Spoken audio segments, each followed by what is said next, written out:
music together. And we began to hear, and with Machito you begin to hear straight up jazz. Machito, as hiccupied as he was, and he was very, pura goya, pura goya. But you want to know something? His ear was impeccable. He could hear straight ahead. We have this thing, I don't know what it is about us, but when we hear straight ahead music, we kind of back off. I'm sorry, we kind of back off with it. I love straight ahead. And if straight ahead can be also embellished by some solid Afro-Cuban rhythm, I'm with it. One of the few groups can do that is the Fort Apache. And it's unfortunate they're not getting that much work. Giovanni has tried some stuff, it has not worked. I don't know what it's going to take for us to get to that point. I also think we have jazz purists. I don't know why Lincoln Center got rid of Chico Farrell. I don't know what that's about. Randy, do you? Wow. Yeah, they said it was budgetary, but they had to reduce their programming, and that was one of the big things. When you feel that blackness is okay on this side, but not on the other side, you already have a problem. You understand what I'm saying? When you tell me, well, what are you, black or Puerto Rican? I'm black. When you begin to divide is when the music begins to die. And now we have a division that didn't exist before, where people, you go to a party and people will just play one music, you say, well, put on a Latin, man. Oh, man, I don't want to hear that meter stuff. Excuse me? And the same thing happens with Latino youngsters who will not play, they'll play reggaeton and won't play R&B. So what I did one time is I just put on pure, what I call pure R&B. Hakeem, I threw some James Brown on them, old school. People thought it was new. James Brown is about as Congolese as you can get. That's true, right? People forget he does a repetitive pattern of rhythm, repetitive. And he keeps at it. Let's take it to the bridge. And he moves up to a half a step. And by the time you finish, you're sweating, you're all funky and stuff. But James Brown will get to you because he's getting to underneath. He's going underneath. That's right. Machito does that. Any good Latin, Muñequitos does that. If you play a repetitive rhythm and play it tonally, so that you hear the harmonic in the percussion, is when you hear fine Latin music.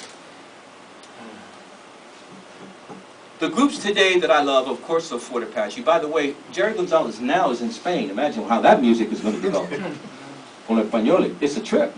Spain is a whole nother trip. He's doing some stuff with some flamenco, which ain't too far from Africa either. Are there any other groups that we can think of that are hitting? Oh, there's a kid, Machito.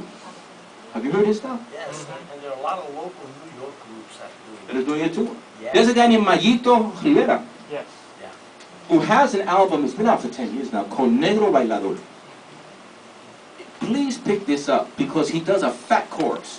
One of the problems we've had in Latin music is we only use 2 singers. It's not fat enough. This guy has an entire chorus, and it sounds like an ensemble coming at you, and he's very proud about being black. Now a Latin musician, by the way, remember when Dominicans didn't want to be called black? Have you been uptown lately? Everybody dreadlocked down.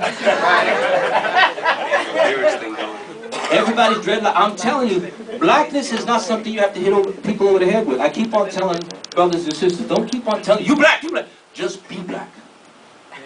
Be about love, be about compassion, and it will happen. You don't have to, man, tú eres negro, tú eres, you don't have to do that.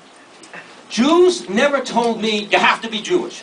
They just loved me into Judaism. That's right. ¿Y tu abuela dónde está? Exactly. Yeah. You know what I'm saying?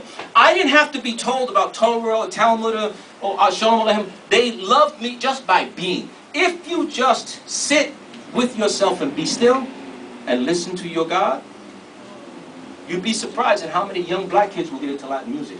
Our problem has been the language. I will say this again. I predict that somebody is going to do what Joe Bataan did, Johnny Colon did, TNT Band, and take this to the next level by taking the lyrics and moving it into English. Right. Because I'll go back to where I started with the young girl who doesn't want to speak English, who doesn't want to speak Spanish. Young kids, the second generation, forget about trying to push it on them. They're Americans, folks. My daughter says, Daddy, you have $200? Everything is a question mark. Have you ever seen that? Do you know where my keys are? And I said, no, where did you put them? It's not the same generation, folks. So if we can move the music into English lyrics, I think we will have an enhanced form of what we had in the 40s with Afro-Cuban jazz. Thank you very much.